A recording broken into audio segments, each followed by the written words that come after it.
Hello, folks. Welcome into Do Me a Solid. Very special episode today for a variety of reasons. It's our Christmas holiday episode, Christmas, Hanukkah, whatever you celebrate. We have a very special guest who I'm going to get to in just a moment, but also I would like to dedicate this episode to my late grandfather who passed away on Friday. Today is Monday, just a few days ago. He was laid to rest yesterday in Long Island. He was a wonderful father, a wonderful grandfather to myself, my sisters, my cousins, married to my grandmother, who's still around for 70 years, if you can believe it, and he passed away at 93. He was a good man. He will be missed. So this one is dedicated to you, Papa Bob. As mentioned, we have a very special guest, and perfect way to announce him, actually, is to talk about our sponsor, Extreme Music, who is the world's foremost production music catalog, providing music for the biggest and best productions on our planet. If you are watching television or viewing anything in really any kind of media, you're listening to Extreme Music, who has the highest possible quality without sacrificing for quantity. And you can go to Extreme for a variety of reasons, but one of the main reasons right now, and very apropos to my interview here, to go to extrememusic.com, would be to check out Thomas Bergersen's Humanity, which is what we're talking about on this episode with none other than Thomas Bergersen, one half of the world famous duo of Two Steps from Hell, who you'll hear us talk about this, but I've seen perform live with an orchestra at Disney Hall. It was unbelievable. Most of you, of course, are familiar with Two Steps from Hell. Most people are, but if you're not, they have been making what is called quote unquote trailer music. And I don't mean that with any kind of stigma. The most amazing trailer and production music you've ever heard. And they've been doing so for a long time. And Thomas is, a major part of what they create. As you'll hear in the episode, I learned they create all their stuff separately. So, Thomas and Nick are they're very equal in that partnership. And we'll talk about his famous classic hit of Heart of Courage. But then, we'll also focus on his new series, again, called Humanity. Chapters 1 and 2 are the ones we discussed. You can find them on extrememusic.com and you can check them out. You can license them for your project. But more importantly, it's just amazing music that Thomas has created. And he's going to talk to us about the inspiration behind creating that album and just, go over his career a little bit and what it was like to do some of those massive performances like at Disney Hall. So, I want to get right into that. As I said, we're sponsored by Extreme Music. Thomas Bergersen is an absolute legend in my industry, and I cannot believe I had the opportunity to sit down with him for an entire hour and just, as I always do, shoot the shit a little bit and get a little off track. But we really talked about some cool things, whether it was his album series Humanity or philosophies on what makes a hit or what makes a star. That seemed to be on both of our minds, and it was just really great to get his point of view on things. So again, dedicate this episode to Papa Bob. And without further ado, let's get into my chat with Thomas Bergersen. Here we go.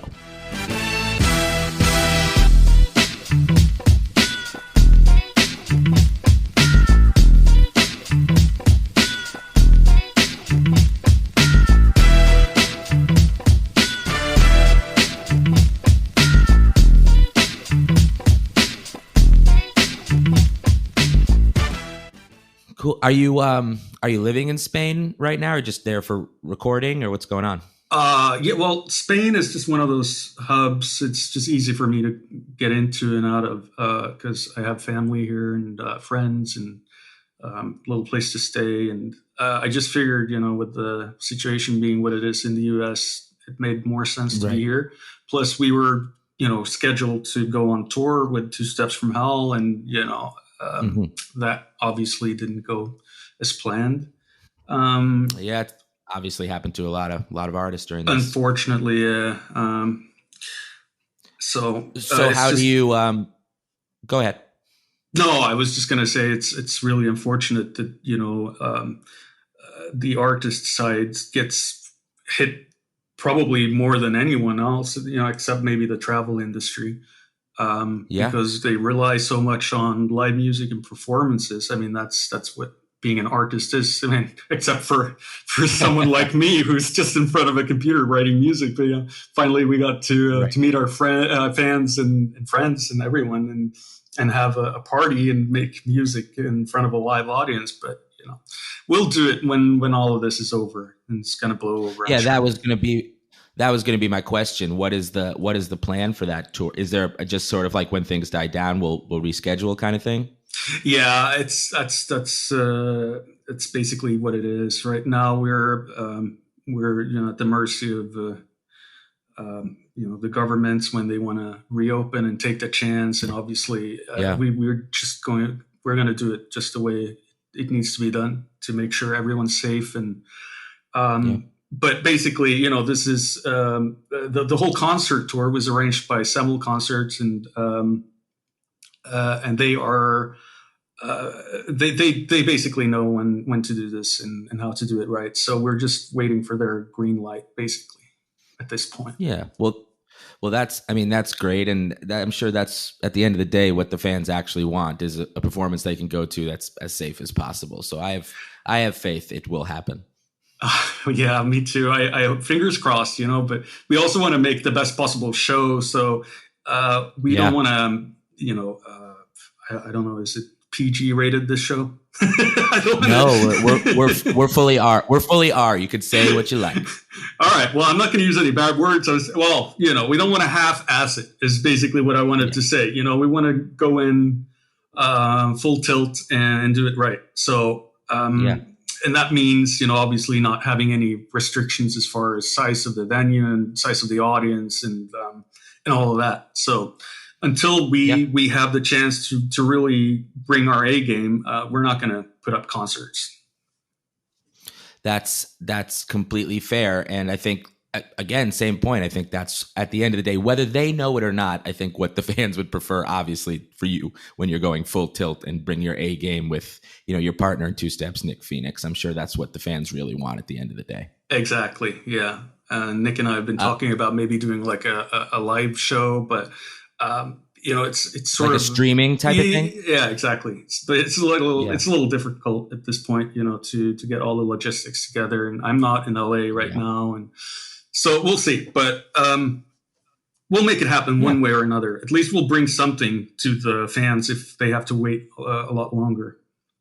Yeah. Well, I have no doubt. And on this show, we kind of bounce around a bit. So I apologize for the timeline possibly not making sense. But since we're already in that talking about live shows and stuff, as I mentioned to you in our correspondence, something that I was lucky enough to attend, and lots of other people, as it was very sold out, was the performance you and Nick had with Two Steps at Walt Disney Hall in LA. And that was just such an amazing night. And it was, I had been listening to your music as a fan as everyone had for so many years. And to hear it finally brought to life in a live setting with those amazing acoustics, with a full orchestra, and watching you guys conduct and you play, playing the electric violin during it. It was quite the night. I was wondering if you could just talk a little bit about that show and that performance.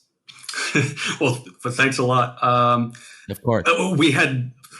Going into it, we had no idea what we were doing, and I still think we have no idea what we're doing. We're just trying like everyone else. But it made sense to do it in LA because obviously the Disney Hall is world renowned for its acoustics, and it's such an amazing venue to perform in, and historically, it's just something special. So we were just fortunate that the date seemed to. They were available basically. And I remember telling Nick, I don't know about this, man. Concert, we've never done it before. I played in bands when I was in high school, but this is pretty large scale. And what if someone, what if no one comes? It's like, it's like being a child and, you're 6 years old and you're having your birthday party and you're afraid that no one's going to show up, It was kind of the feeling so I felt like that. And I was trying to convince Nick not to do it. But I was thinking, dude, we're not ready for this. Come on. But he was adamant. No, let's just do it. Who cares? And so I have a lot to thank Nick for in the sense that we got our feet wet and now we're able to go back and do it again. Hopefully, with equal success. I mean, and obviously it proved to be a good idea because people definitely did show up. Certainly on the night I was there, and I mean, it was like a real rock show. I mean, I would say, and correct me if I'm wrong, but for example, Heart of Courage would be one of your most popular jams. It's certainly one of my favorites. It's been licensed, and I mean this in a good way. It's been licensed on maybe everything on earth, and because it's great. And I mean, when you guys played that, it was like, like a band playing their big single. I mean, Everybody was ready for it. Everybody knew it. And, people went crazy for it. It was just like a rock show, in my opinion. Well, that was the idea, I guess, because the music is not traditionally classical music. It's more, crossover, I would say. For sure. It uses a lot of electronic elements and you got a lot of percussion, all of that stuff. And I said right away, we can't have it be just a normal, regular classical concert. It's got to have tons of mics. We got to have speakers to back up the sound. We got to have all that stuff. So that was the first thing off the line that really had it had to feel like a rock concert. And with Semmel concerts, we're actually taking that one step further. We're really, fine tuning in that direction. We're going all, balls to the wall with all the best equipment we can find. And I've rewritten a lot of these songs because they were just too short. Like Heart of Courage is, just a tad over 2 minutes long. So I made that much longer and added an ending, and same with a bunch of other songs that are popular with our audience. I've just made them more concert friendly, and they feel more like a coherent piece of music. Because initially they were just written for trailers, and I didn't know how they'd end up getting used, but they did somehow, and people seem to like them. So we got to do something to make them feel more like they belong in the concert. So that's what I've been doing, preparing for the concerts. That's really cool. And you actually touched on something that I was going to mention, which was kind of a sort of humorous moment from that night. You mentioned that you sort of added kind of an ending for Heart of Courage. And I thought that was sort of one of the funny moments because at the end of the original version of Heart of Courage, which you guys played at Disney Hall, there's kind of a stop right before the end. Mm-hmm. And then it goes back into sort of the original melody for another few bars or whatever, and then ends. Yeah. And the audience kind of thought the full stop was the ending, and everyone started going crazy and doing their massive applause for the song. And then it was kind of like, we got like a few more bars here, guys. Yeah. I mean, you're always fighting the audience with that stuff because people don't know where, especially with classical music, it tends to go on for a long time, and not everybody's memorized the entire movement of Brahms' second, so they don't really know when to clap, and everyone's sort of looking around for a cue, like, does the next guy know, So yeah, it was a great moment though. I was happy people clapped. That was my biggest concern. Like, what's going to happen when the first song's over? Are they going to clap, or is it going to be just like silence? Well, I can speak from experience. There was no silence. And I mean, as I mentioned, it's one of my favorite tracks. And as a personal story, I'm a huge hockey fan. I live in LA, but I'm originally from New York, and that's why I'm here now. Great. And I mentioned earlier that Heart of Courage has been used in everything. And being from New York, I'm a massive New York Rangers fan. And they made it to the Eastern Conference Finals a few years back, which for those who don't know, that's the round that if you win that, you go on to the Stanley Cup. And they ended up going to the Stanley Cup and playing the Kings. But they were coming at Madison Square Garden, the world's most famous arena, that whole Eastern Conference Finals, maybe the whole playoffs. I don't know. I only went to one game. But they were coming out onto the ice to Heart of Courage. And I was texting and in New York, unlike, LA cares now, but New York really cares about hockey, especially the Rangers. And it was a big deal. I mean, everyone had chills in the Garden. I was texting Russell, like, listen to what the Rangers are coming out to.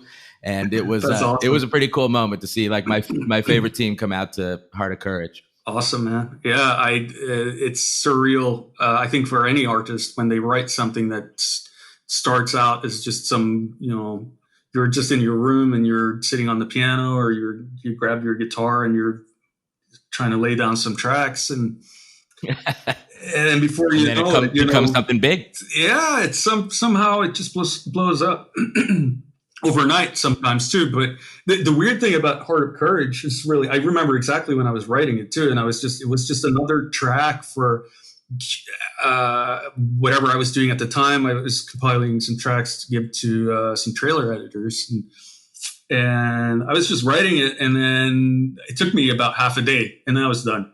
And then the next day I was working on something else. So, but I remember thinking, well, that melody is sort of stuck in my head. I wonder if that's going to get some use.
So you had a vague idea that you might have been onto something when you heard the finished product, or did you have no idea what it would become? It's like for an artist, it's such a long topic. Yeah. Really, like, what is it that people like? What makes something good? What makes it better than something else? What is best? It's this endless.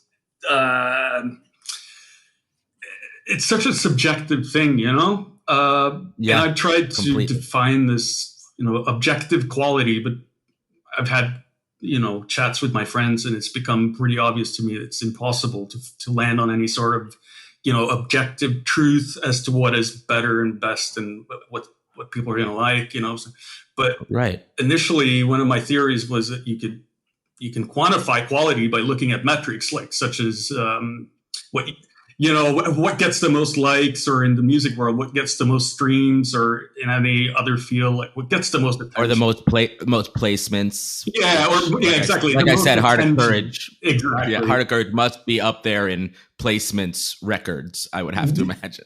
Yeah. I'd probably go off on a tangent here because it's one of my one of my favorite topics but so, it comes down to what gets all the attention, but the fact remains, it's sort of impossible to derive anything of value from those metrics, since no one can ever really hold the truth as to what is objectively better or best. But in the music world, I'm sorry, go ahead. No, I was just going to say that I was talking to my wife about it because we were watching that show, The Voice. Right. And a lot of them have amazing voices, undeniably amazing voices. Yeah. But if you're familiar with the show, even the winners, some American Idols have gone on to big things, of course, but none of the voice performers have really become big stars. And it's because even though they have good voices, some of them have better voices than Lady Gaga and Beyonce, for example. Yeah. But there's something intangible that makes Lady Gaga and Beyonce famous beyond their talent. They do have talent, but it's not all about talent. No, and that's why I was sort of deep diving into this topic, because I wanted to try and find the recipe for, what makes something more popular than something else. And in the music world, more specifically the orchestral music world, one might say that John Williams is the best composer of orchestral music because it's, the most technically proficient, it's most thoroughly produced and quality coherent output based on the opinions of other proficient people in the same industry. I'd definitely say that he's up there, or in the same category of music. Yet someone else with little or no mastery of the orchestra can captivate a bigger audience and gain a much bigger following just by, I made this violin part, and then somehow for no apparent reason, this becomes, a huge success with 10 times as many streams as any masterpiece that John Williams has ever done, And totally. It's such a strange, fascinating concept, It's just, I was just going to agree with you that it's just so hard to quantify. Yeah. And it's fascinating to try to find, like you said, a metric and a way of figuring out why this was a hit over that. And, artists, I've often heard them say when they're making an album that they had no idea that this was sometimes they know, but a lot of the times they're like, they didn't know that was the single people were going to latch onto, or sometimes it wasn't even the single, but everyone liked this one song from the album. You hear artists say it all the time. And it's always the song, much like you said with Heart of Courage, that took them the least time to write. I've always heard that. Yeah. And I think, I have a theory for why that is, by the way, but I can get to that a little later. I just wanted to actually, on that topic, I would mention that for one of my solo albums, Sun, the most popular song seems to be the one that I didn't even want to include in the first place. I was like, there you go. This is going to be just like an extra filler, And of course I had no idea, but it's so weird. I mean, that's how it always seems to go. Whenever I listen to musicians interviewed. Yeah. It's strange, but it's interesting, I think. So in an effort to try and find some tangible reasoning, something you can extract and reutilize, and create a foundation for a theory that might be, that might fulfill all the requirements of a proper research. I've been just sort of gathering information by talking to friends, and generally, if you come out saying, well, something is better than this objectively, people tend to say, no, that's not possible. You can't have a better taste than someone else, or something like that, Right. Exactly. Yeah. You hit it right there. It's intangible. And if you do figure it out, I hope you'll let me know, because I've been wondering for so many years, why is this person famous, but this person isn't famous? Yeah. And why is this song big, but this one isn't? There's no way to know.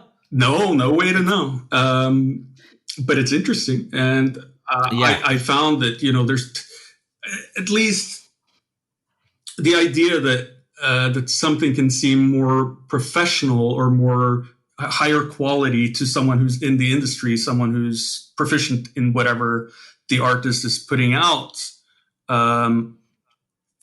It could be used as sort of a foundation for a theory, but I think that the perceived quality of music is proportional to the intellectual capabilities of the audience. So as a side product, more complex music becomes less popular by an order of magnitude, because the percentage of people who are able to dissect and find intellectual value in such works is much smaller, So yeah, absolutely.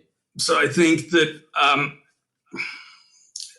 if you want to say that something is better or worse in art, you probably have to take more things into consideration, more things into account, such as, the general population's preference, the guy who's an expert on whatever the art is. such as, like musicologists in the case of music, or theorists that, know all the rules to music, the Western, century, 20th century music. And then you have the practicing professionals who are, maybe, a guitar player or a singer, but doesn't really know the theory behind the music.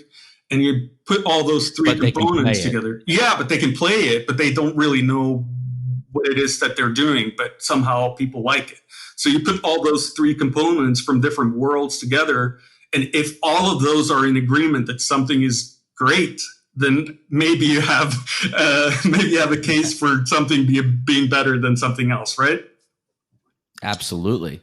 I think that's really insightful. It's I could talk about it all day, but as I transition here, I just have one more quick heart of courage question for you. I promise. Go ahead, please. So it's as you know, and I'll play it when I mix this thing for the audience. It's a epic, perfect trailer, perfect, like, glorious battle type song.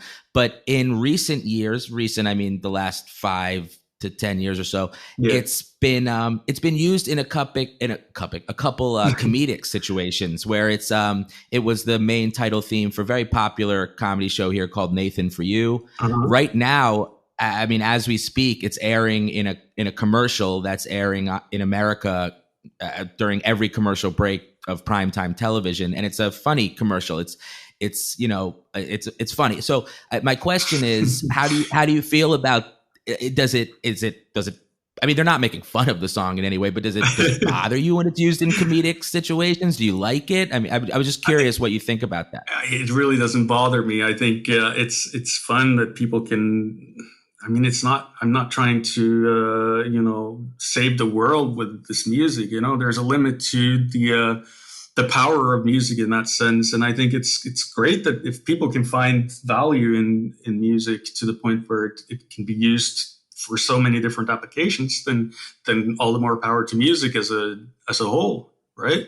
Yeah, exactly. And from a practical business standpoint, there's certainly no point in limiting the amount of use that you can have for your product. Which, it is a product. It used to be a little, for lack of a better word, it used to be a little shit with regards to that. Like, you can't use my music for, Michael's Auto Shop down the street. Everybody goes through that phase, though. Yeah, I hope so. I mean, that was in my early 20s, and I thought that I was doing something of importance, but you quickly realize that the world is I don't know if it's a word, and humbling. Yeah, I get what you're saying. It humbles you, yeah. So I think that's just awesome, and it was actually quite funny because I was doing some construction work here in Spain, and I was talking to some of the workers, just chit chatting with people, trying to learn a little more Spanish. And eventually, I guess someone had figured out that they were talking to someone who'd written some music. So I came back one day, and they had Heart of Courage blasting on their little speakers while they were working, just as a sort of a comedic joke. Just like you're saying, it's on this television advertisement. Yeah. And it was such a cool moment because I just couldn't help it, but I had to laugh, So that's a great moment. It was a cool moment, and it made me realize that hey, music is so much more than it's a way of connecting with people. Right, and they were also it's kind of what I was getting at with the commercials, even though it was used in a comedic setting on the television I just mentioned, and your work and the construction workers were using it comedically, they were still using it because they like it. You know what I mean? It's still an awesome song. It's not like they're playing it because it's achy breaky heart or something. Like, it's still a great song. Well, thank you. I'm sick of it, but I know a lot of people. I knew that was coming. Yeah, of course. But I think that's the same with anyone. I'm just thankful that I managed to create something that people liked at some point in my career. May we all create something that we are eventually sick of because people like it so much. That's the goal. Sounds great to me. Yeah. Now the idea is to create something that people are not sick of right off the bat. Yeah. And Well, that's with attention spans these days, that's a difficult task. exactly, and that's another element I think to popularity. Like if you want to analyze that part of the industry, it's attention span, and everything's been done to try and maximize squeeze the maximum amount of emotion and feelings out of a 3 minute song, and just try to hit people in the right way. And now, Has that affected how you write music? People's dwindling attention spans? no, in fact, I think at this point, I'm not trying to write anything for people to enjoy on that same level, because there's so much music out there that serves that purpose, I think. And I'd rather write music that I enjoy doing in the moment, and I'd rather write something that that is deeper, like multi-layered. So, I've always been fascinated by The Simpsons because it works on so many different layers that you don't lose the audience just because you're trying to be a little more clever, because at the lower end of it, the lower level or lower layer of the show, you still have the simplistic nature of cartoons, and Yep. a 5-year-old can watch it and think it's funny just because they look cool or cute or funny, and then you have, but then there's winks to the adults that only they'll get it. So you hit the nail on the head. Yeah. So that's what I'm trying to do with music. Exactly. I think so too. But with music, it's more difficult, and you really to see an musical idea to its completion takes it demands a minimum amount of attention from the listener. You can't just go in there and play a 10-minute track and expect everyone to get it, especially if the track is changing a lot and it's multi-layered and all of that. Some people like a little part of it and want, I get emails from people liking certain parts of songs and wanting me to make that little part into a full song with just that thing repeating, So, but that's not interesting for an artist, I think. And you're always trying to make something that's it's more complex and more intellectually satisfying for the composer while you're writing it, because otherwise I think you're going to lose the enjoyment of the process of making music, and with that goes the music. So absolutely. Well, I think that's a brilliant philosophy, and I think it shows in the product that you've been able to put out there. Before, and I want to get, of course, to the new stuff you have coming, Humanity chapters 1 and 2. Before we get to that, I just had a quick question, kind of. And I asked this to a lot of people, especially, very successful film, TV composers like yourself. Growing up, obviously you're a musician, you're learning your craft. As I believe you're a multi-instrumentalist, but as I mentioned, I know you play the electric violin, which I didn't even realize could be so cool till I saw that Disney Hall show. But my question is, as a musician, as a very talented composer, musician, how does film and TV become the medium that you end up with when there are so many different routes a musician can take? How did film TV become the main focus? For me, or just for many composers? For you. For me, I think it's because it's what I mean.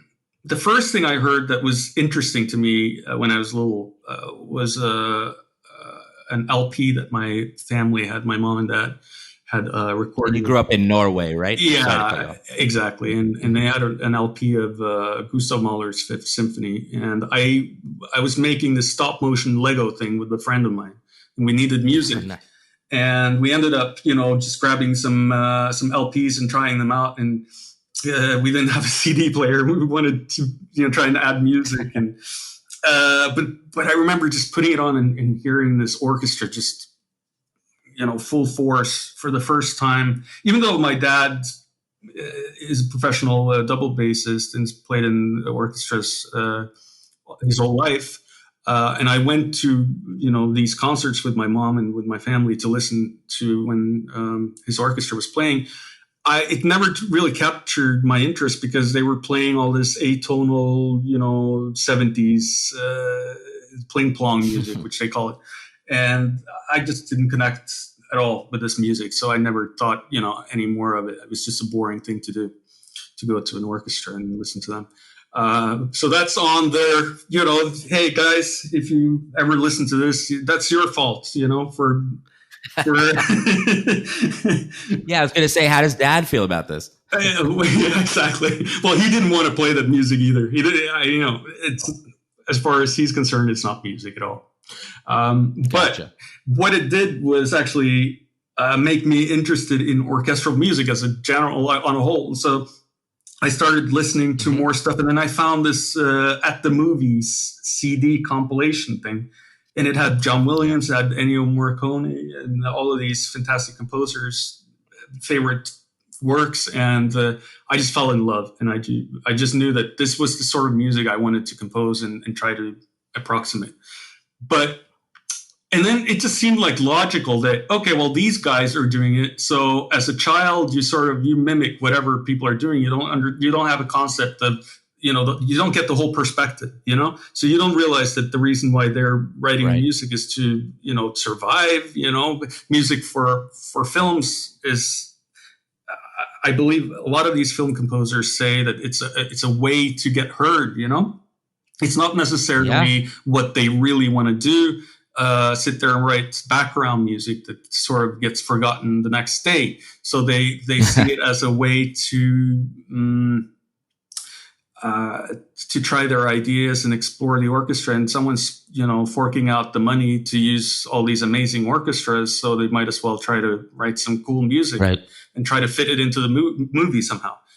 But I didn't realize that was the case until very late in my career, I guess, like when I started working with Hans a little bit, and I saw the process, and I saw how much goes into it that's not writing music, but simply just dealing with everyday life and dealing with people and revisions, and everybody's got an opinion and everybody wants different things. And it becomes, for someone who's used to doing it his own way or her own way, it can be daunting, Yeah. Well, and on that topic, I mean, that's an interesting point you just make, because a lot of your, career has been spent in the Two Steps from Hell world, which is a partnership between you and Nick. Mm-hmm. So how have you found, I mean, I could guess the answer to this, but I'd like to hear from you kind of just how you found that working relationship, since, it is hard to, especially as an artist, to take, others' feedback and work with others when you're trying to create your own baby, for lack of a better phrase.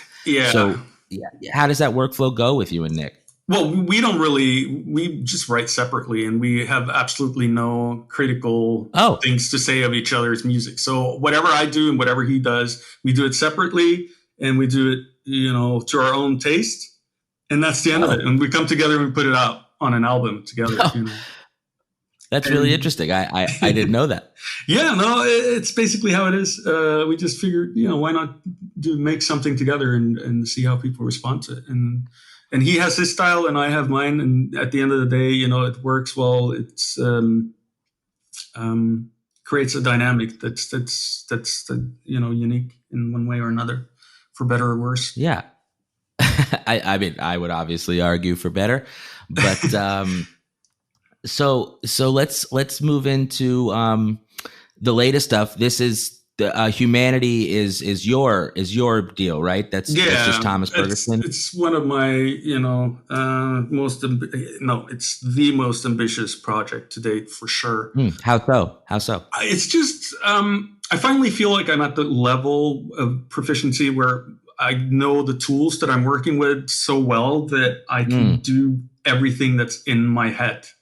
Whereas before, I felt like, the technology was limiting. We've come a long way. We have computers now that are so powerful. They remove any sort of perceived limitation that we had before. And at this point, I'm also more proficient as a composer, and I've written so many things. So it felt like the natural time to try and take all of these experiences and all of these ideas that I've learned over the years and all of the technical proficiencies, the different types of musical styles. There are so many different musical styles that you can become proficient in, and I've tried to explore pretty much all of them, from jazz to EDM to orchestral. And the more I learn about each style, the more I realize that it all sort of overlaps in one way or another. There's a natural seg between all of these styles. And at the end of the day, everyone's working with the same chords, the same, tempered scale. So there's a natural overlap, and people tend to get there's this identity thing with music where people identify through music. They identify as this person. So if they, for example, they built their entire life listening to rap, it's going to be really hard for these people to all of a sudden distance themselves from this sort of music and start listening to something completely different. Because it's part of them, it's part of who they are, it's part of their friends circle of friends and family and everything. So I think, and that's also actually an element in the popularity thing that we were talking about earlier. Right. Because it's not just a question of what is better, it's also a question of what do people identify with. And it could be what strikes that chord inside you, kind of thing. Yeah, and that is, familiarity is huge in music. That's basically why melody's always been king, because what feels familiar to someone is also what's best in a way. It's comfort.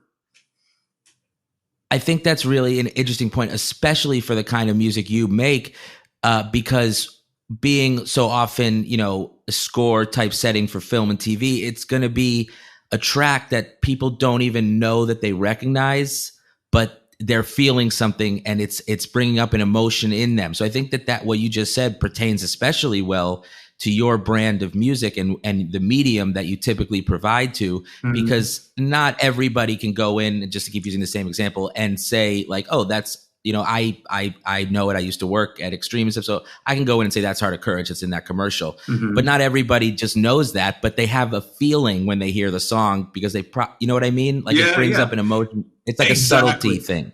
And I had this discussion with my distributor for, what we use for the digital part, Dashco. And I was, we were debating when was the best time to release something. And I had a brief chat with him and we went back and forth. And I said, at the end of the day, I think when I was little, we used to go on vacations and we'd drive for hours and hours. We'd go from Norway to Denmark, and it was a long drive, and go on a ferry. And I'd be listening to music all that time. And all of that music that I listened to, it's engraved in my mind because it was such a cool experience to me. It was such an amazing thing to go on a vacation. And so I think your memories and music are forged together in unison. And that's what makes it special to people when they listen to it again. And that's why I said, that's why I brought up familiarity, because I think the strongest part of music identity is memories that you made when you listened to them. Yep. And if, for example, on the vacation you were mentioning, if you'd heard a song that is now one of your favorites, but for the first time you heard it on that vacation, anytime you hear it now, there are going to be memories of that vacation. Exactly. It brings up memories. So every time someone puts out a new album, doesn't matter what artist it is, they're going to have the backlash from people who say, well, it's not as memorable as the first one you put out, And no, of course not. It's new material. You gotta experience. You gotta work up to it. You gotta work up to it. So I'm not saying that that's, that's not an excuse to put out bad music, but it is, I guess, an excuse, or a counter argument for people who are a little too fast on the trigger when someone's released a new album. Any artist comes out with something new, and they are immediately put off by the fact that nothing sounds as good as the last one, because there are many reasons why. And music, as everything else, needs some time to sit, and people need to spend some time with it to learn what it is, and to forge new memories. And that's why I thought, it's this time of year where, we have this COVID thing going on, and I think anyone who writes or releases music now are taking a chance, and it's sort of an act of bravery in a way. Not to top my own horn, but I think it's you don't have people forging new experiences now. You don't have new memories. The only memory is that, remember that year where we did nothing. That's gonna be 2020. Yeah, exactly. The music that came out this year, even the good music, might bring out some bad memories, unfortunately. It's like we're a lost year in your life, because you didn't make new friends. You didn't go on that cool vacation with your family or your wife or whatever, or your kids, and you didn't create new experiences, or at least many people didn't. When we're old and gray and we're talking to our kids, and they're going to be like, why do you cry every time Rain on Me by Lady Gaga comes on? That's not a sad song. Exactly. It's Ariana Grande. Yeah. And it's like, you wouldn't understand, child. No, where do I begin? Exactly. Yeah. But I think that segues, what you were just saying segues perfectly, well, because it's what we're talking about, into the Humanity series, which is going to be a 7-part series, because it's basically focusing on all the different parts, and correct me if I'm wrong, are kind of focusing on all the different aspects of human emotion, right? Yeah, it's exactly. I could say, I use the same phrase, I don't know where to begin, because I really don't know with humanity. It's everything that makes us human. Where do you begin? How do you explain? Who are we, And I don't have words, so I try to do this with music, and hopefully, I reach at least some emotional register, people's emotional register, be able to draw some of that out of them. But it's basically a collection of emotions from my experience of being a human being. I don't have anyone else's experience, so all I can do is draw on my own. And whatever my friends have experienced, and I see what people respond to and how they live their lives, and it's so diverse and it's incredible, And we are so lucky to live. But you've had a lot of life experience, I'm not calling you old. I'm saying that in your, in your career, though, you've been able to do a lot. We talked about you performing at Disney Hall, and that's not the only, major performance you've had, but also outside of those big performances, you've had some experiences. So I think you have, a good amount to draw on for an album of this sort. I've experienced all the range of emotions that comes from being in love and being rejected and being heartbroken and being so happy you don't know what to do. All of these things, inspire music, and I think that's a gold mine for any artist. Whether it's music, if you can tap into that, absolutely. But I think if you don't live, if you don't put yourself out there and maybe beyond your comfort zone, there's a good chance you're not going to get those emotions, whether they're good or bad, and that might prove difficult, for your career as someone who's, supposed to tap into that part of life. I think that's a really interesting point, because I often ask composers that I've been lucky enough to have on this show if they have advice for the younger generations of musicians, and they often give like kind of technical advice, like make sure to take notes and don't be and check your ego, which is all great advice. But I think you just actually, whether you know it or not, gave a really interesting piece of advice, which is if you're trying to get into art, make sure that, and don't like try to manufacture heartbreak. That's not what I'm saying, but you should be someone that's been willing to take risks and put themselves out there and maybe experience heartbreak or whatever negative other emotions there are out there. And of course, positive emotions. And I think that that's something that would be beneficial to any artist. You're not like, I would imagine it would be hard to be a musician that can make an album like Humanity and be someone who was very sheltered and didn't go out and have relationships and experience all those things. I don't think it would be a genuine effort. It wouldn't feel Right. authentic, at least, and that's important to me because I've always felt like you can feel when someone's not being authentic in their art. It's something Totally. intangible again, but it's there, and you just sense it. And I don't want to fall into that pit where I'm writing I'm basing music off of things that I never experienced myself.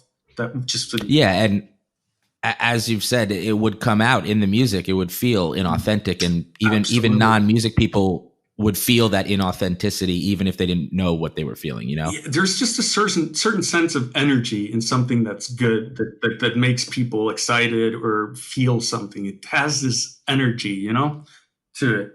Absolutely. And that's the saving grace when people are talking about AI taking over and writing music and all of this stuff. No. I mean, it's just this magic of art that no one's been able to conceptualize it. It's just impossible to understand this little part. Why does something sound so flat, and why does something Right. sound so big and amazing and inviting and energetic? Even though it's using the same chords, same melody, same everything. Right.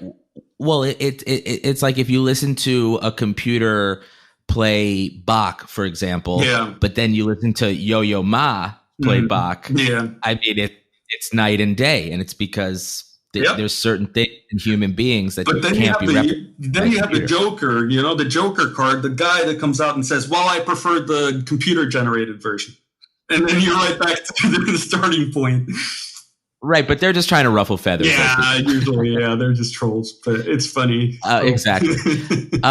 So at this point, for Humanity, chapters 1 and 2 have been released, right? Right. Yeah. So we got the first And one. which emotions are we exploring in those two chapters? Well, the first one is generally about freedom. I wanted to create the sense of, all the music just giving you a sense of you're born free. Well, most of us are, thankfully, still. At this time that we're living on this planet, we're born free, and we have just an amazing world in front of us where we can do so many things. Even though we're maybe not be born into privileged families or in a privileged social position, we are still sort of free, and we can go out and explore the world. And it's really the first chapter is about being humans and not letting anyone tie us down and letting us be free, because freedom is the most inspiring aspect of any art, I think.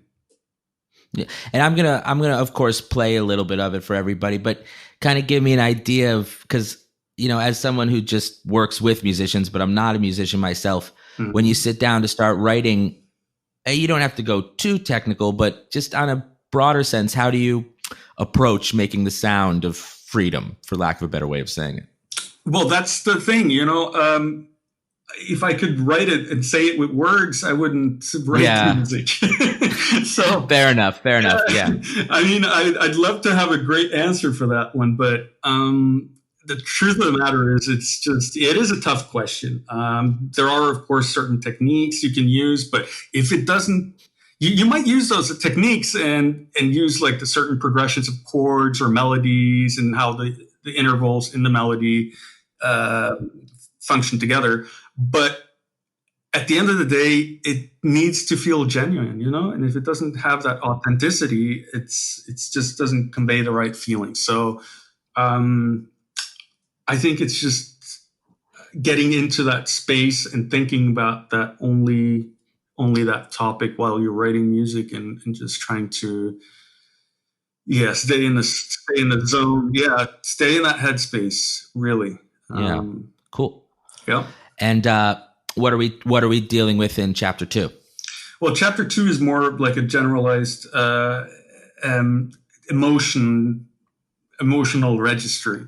So it's it's from, I wanted to base it off of our childhood and the importance of children and how it all grounds us together as families and gives us purpose in life, because children and youth and childhood, it's just so innocent. And I have the fondest memories of being little and just feeling so loved and so safe. And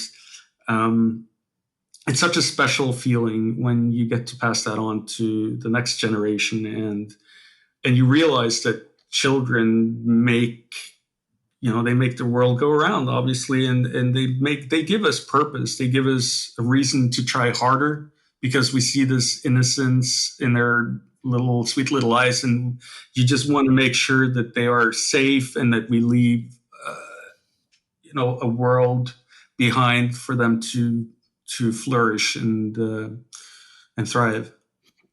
I really like what you just said, and it really pertains to something I'm not dealing with, but kind of in my life right now. Because as I mentioned, I'm back in New York where I grew up, and when I was in my early teens, we moved into Manhattan when I was before 11 or 12. But the part of New York I'm staying in now is where I grew up as a really small child, from 0 to 10.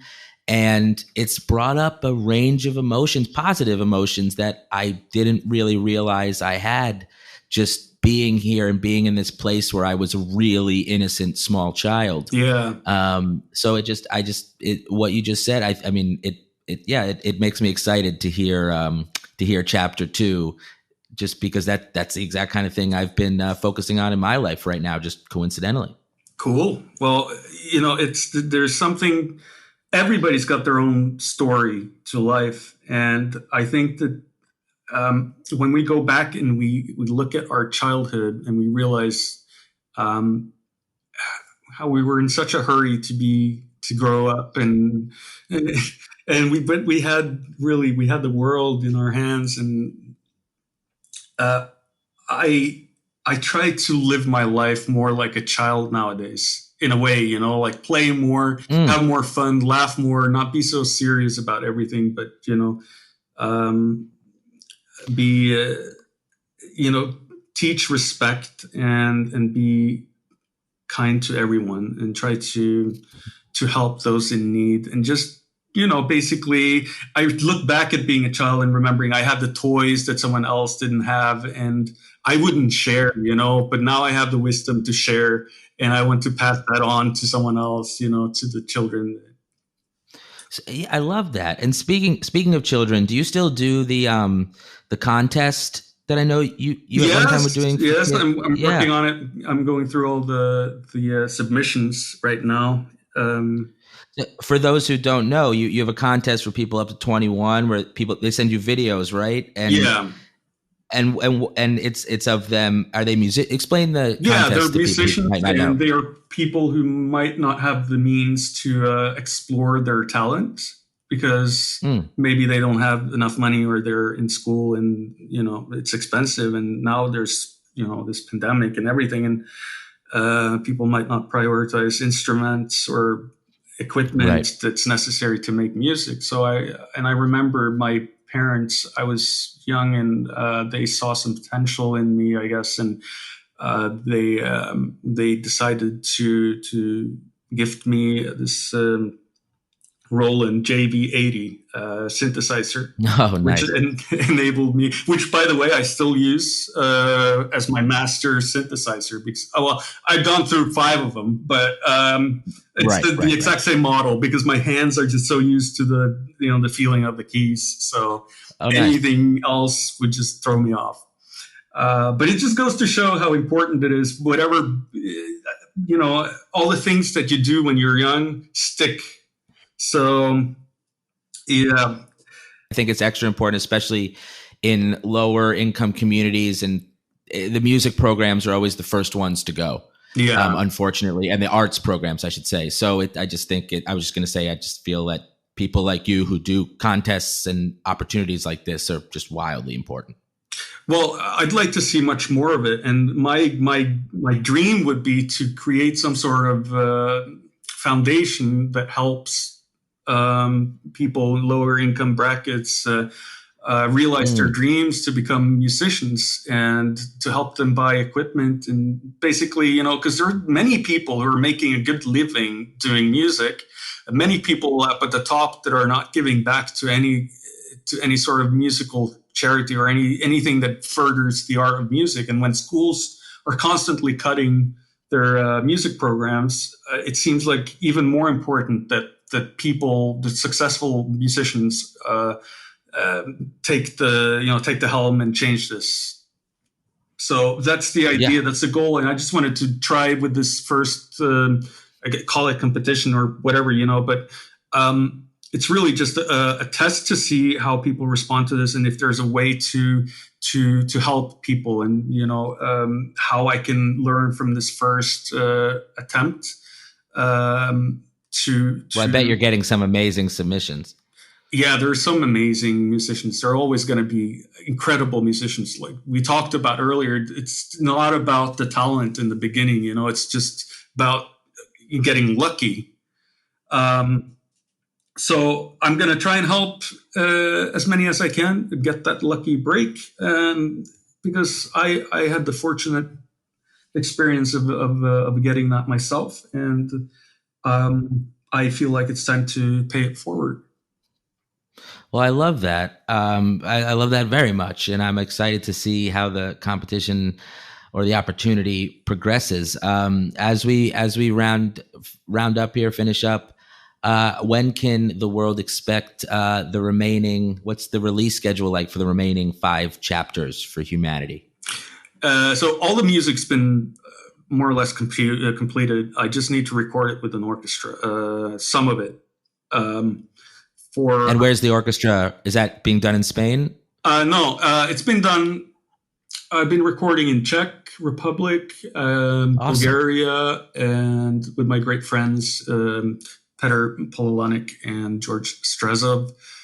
They're helping me a lot with these projects, and there's a lot of music. I mean, we've spent hundreds of hours recording because there's so much content, and I like to record my strings separate from the brass and the woodwinds and choir and all of this. So I tend to bring in the musicians in smaller groups to gain more power and more flexibility in the mixing process. Because if you record everything together, you're limited in what you can separate. And if let's say you've recorded an entire orchestra with just everything playing at the same time, there's no way of going in there and say, the trumpets are a little too loud. You know what I mean? So, right. So that's why I record everything separately. And obviously that takes more time. So everybody's been, we're just, we're working around the clock. But now, unfortunately, there's this virus going around. I don't know if you've heard of it. Yep. I've heard a few things. Yeah. So, that sort of put a couple of roadblocks ahead, but we're confident that we're going to be able to pull it off. I mean, we still have a couple of hours of music to record, and chapter. Well, at least you're not here. Yeah. At least you're not here in America, where we apparently thought the way to handle the virus was do nothing. Yeah, well, no comment on that. I think that it's looking better, right? I hope it's turned around for you guys. I think we're heading in that direction, but it doesn't. Yeah, it seems like that.